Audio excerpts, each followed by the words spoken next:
السلام علیکم ورحمۃ اللہ وبرکاتہ۔ حضرات محترم، آج ہم انشاءاللہ عز و جل اپنی اس مختصر سی ویڈیو میں اعتکاف توڑنے کی جائز صورتیں جانیں گے، یعنی آج ہم یہ جانیں گے کہ آخر کب کب آپ اعتکاف توڑ سکتے ہیں اور اس میں آپ کو کوئی گناہ بھی نہیں ملے گا۔ انہی سب باتوں کے بارے میں آج ہم جانیں گے کہ آخر وہ کون سی صورتیں ہیں کہ جس میں اعتکاف ہم توڑ سکتے ہیں۔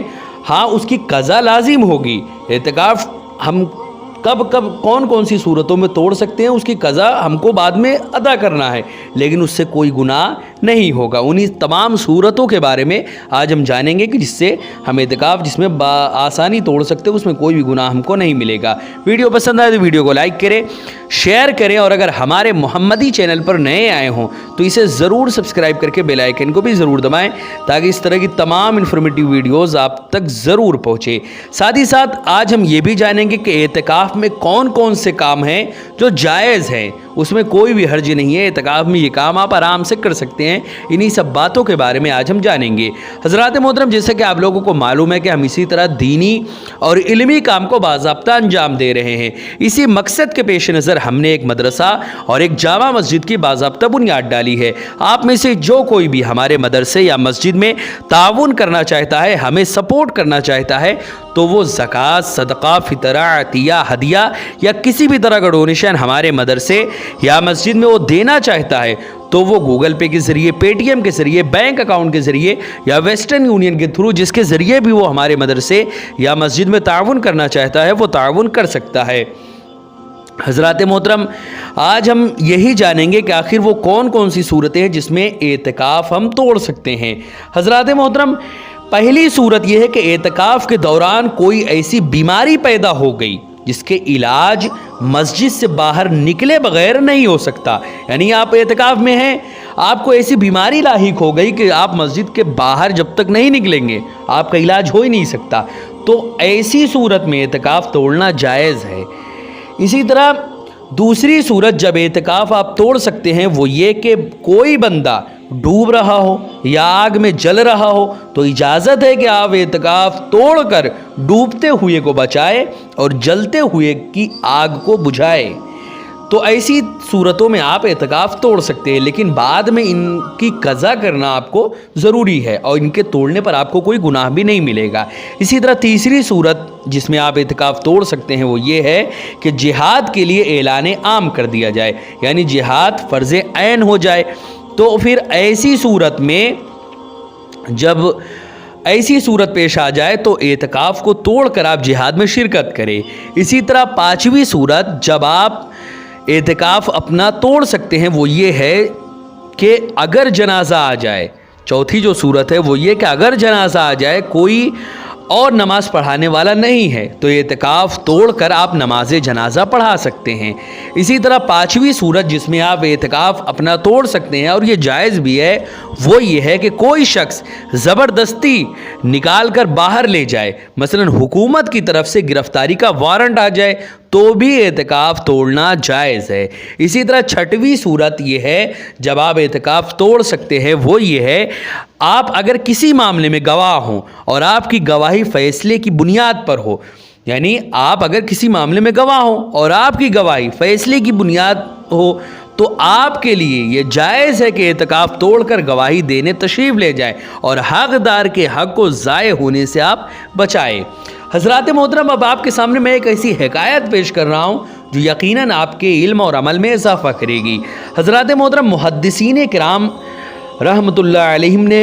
مکی مدنی سرکار حضور رسول اکرم صلی اللہ علیہ وسلم کے ظاہری انتقال پر ملال کے تھوڑے ہی عرصے کے بعد ایک نہایت ہی رقت انگیز حکایت نقل کی۔ چنانچہ منقول ہے کہ حضرت سیدنا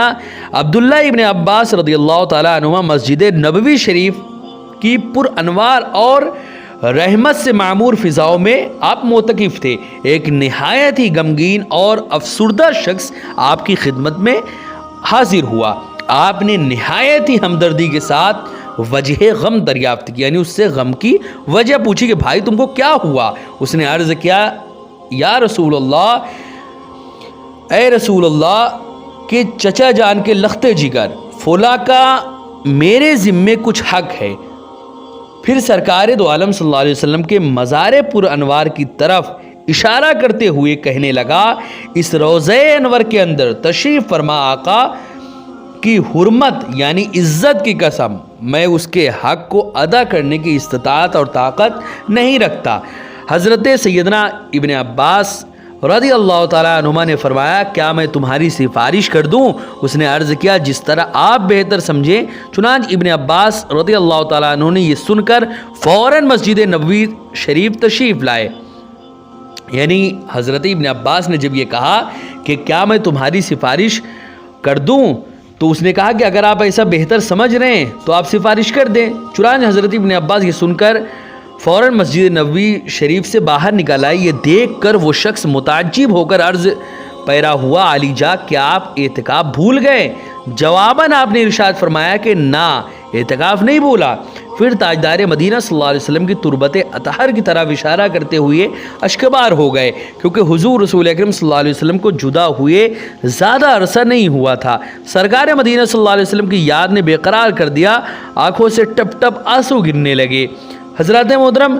حضور رسول اکرم صلی اللہ علیہ وسلم کے مزار پر انوار کی طرف اشارہ کرتے ہوئے روتے ہوئے فرمانے لگے کچھ زیادہ عرصہ نہیں گزرا کہ میں نے اس مزار شریف میں آرام فرمانے والے محبوب حضور صلی اللہ علیہ وسلم سے خود اپنے کانوں سے سنا کہ آپ فرما رہے تھے جو اپنے کسی اسلامی بھائی کی کسی حاجت کے لیے سعی یعنی کوشش اور بھاگ دوڑ کرے یہ اس کے لیے 10 سال کے اعتکاف سے بھی افضل ہے، اور جو رضائے الہی کے لیے ایک دن کا بھی اعتکاف کرتا ہے اللہ رب العزت اس کے اور جہنم کے درمیان 3 نہایت ہی زبردست خندقیں یعنی گڑھے حائل کر دیتا ہے جن کا فاصلہ زمین و آسمان کے درمیان سے بھی زیادہ ہے۔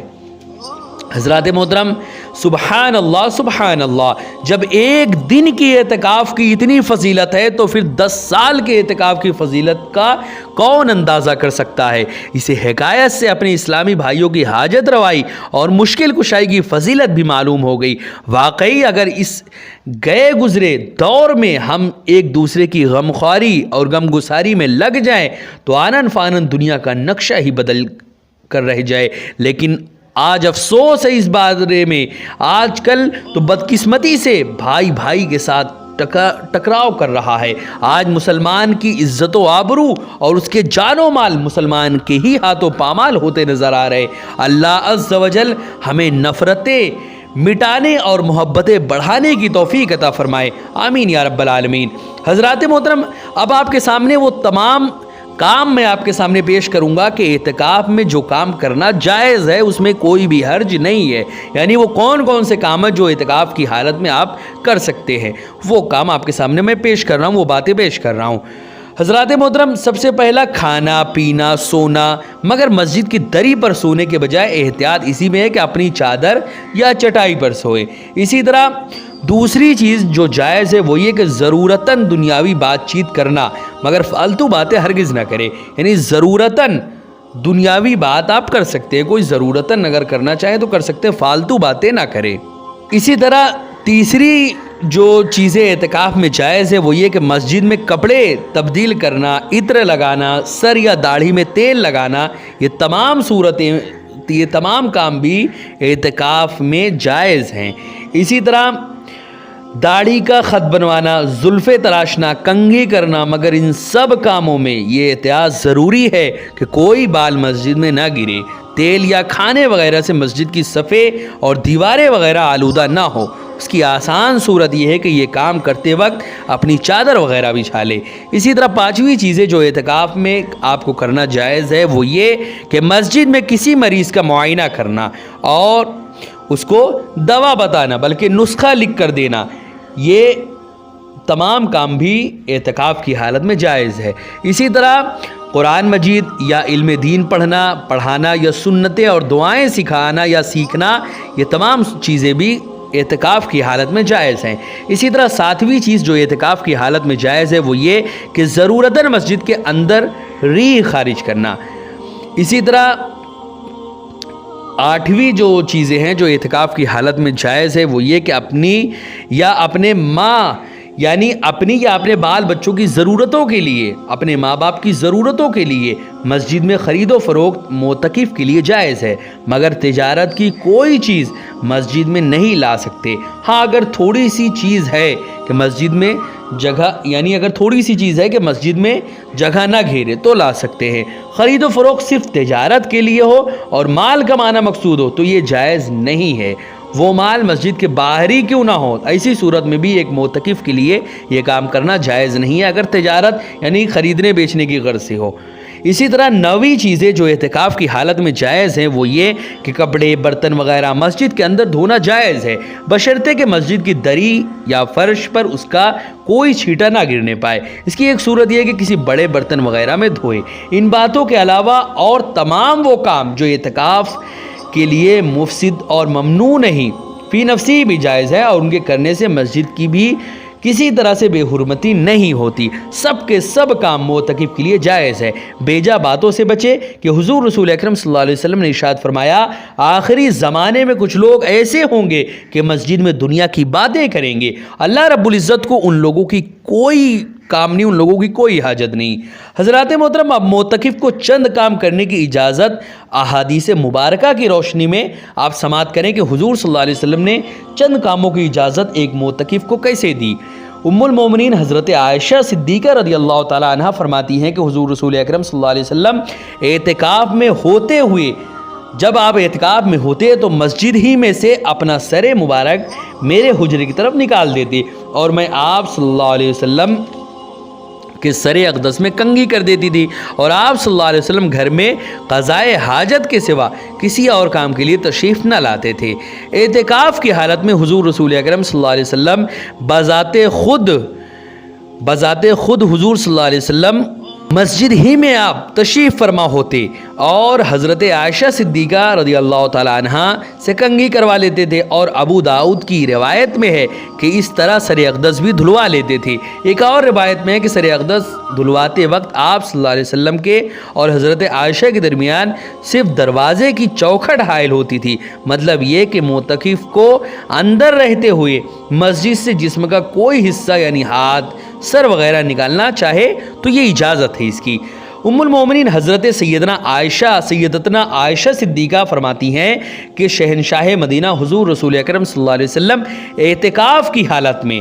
کسی مریض کے پاس سے آپ اگر گزرتے تو بغیر ٹھہرے اور راستے سے ہٹے بغیر گزرتے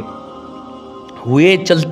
چلتے اس کا حال پوچھتے، یعنی آپ صلی اللہ علیہ وسلم اعتکاف کی حالت میں کسی بھی مریض کے پاس سے اگر گزرتے تو بغیر ٹھہرے اور راستے سے ہٹے بغیر گزرتے ہوئے چلتے اس کا حال پوچھ لیتے تھے، یعنی آپ رکتے نہیں تھے، بس چلتے اس کا حال پوچھتے ہوئے آگے بڑھتے چلے جاتے تھے۔ ایسا نہیں کہ وہ رک کے اس کا حال چال پوچھنے لگتے یا اس کے بارے میں کوئی چیز بتانے لگتے، ایسا نہیں۔ حضرات محترم، اس حدیث مبارکہ سے یہ بات معلوم ہوتی ہے کہ جب حضور رسول اکرم صلی اللہ علیہ وسلم قضائے حاجت کے لیے مسجد سے باہر تشریف لاتے اور آپ صلی اللہ علیہ وسلم کا گزر کسی بیمار کے پاس سے ہوتا تو آپ صلی اللہ علیہ وسلم نہ تو اس کی عیادت کے لیے اپنے راستے سے ہٹتے اور نہ مریض کے پاس آپ ٹھہرتے تھے، بلکہ چلتے اس کی مزاج پرسی فرما لیتے تھے۔ حضرات محترم، کوئی معتکف اسلامی بھائی اب کسی شرعی عذر سے مسجد سے باہر نکلے تو اسے ضرورت سے زائد ایک لمحہ بھی باہر نہیں ٹھہرنا چاہیے۔ ہاں، راستے میں چلتے کسی سے کوئی بات کہہ لے یا چلتے بیمار پرسی کر لے تو یہ جائز ہے، لیکن اس غرض سے راستے میں رک گئے یا راستہ تبدیل کر لیا تو ایسی تمام صورتوں میں آپ کا اعتکاف ٹوٹ جائے گا۔ حضرات محترم، اسی طرح کی کئی ساری صورتیں ہیں، کئی سارے کام ہیں جو آپ اعتکاف کی صورت میں آپ کو یعنی اعتکاف کی صورت میں آپ وہ تمام کام کر سکتے ہیں۔ حضرات محترم، اس ویڈیو میں ہم نے یہ جانا کہ اعتکاف کب توڑنا جائز ہے اور ذرہ برابر آپ کو کوئی گناہ بھی نہیں ملے گا۔ اس میں ہم نے کئی ساری باتیں جانی کہ آخر کب آپ اعتکاف توڑ سکتے ہیں، اس میں کوئی بھی اس میں حرج نہیں ہے۔ 6 باتیں اس کے متعلق ہم نے جانی، اس کے بعد ہی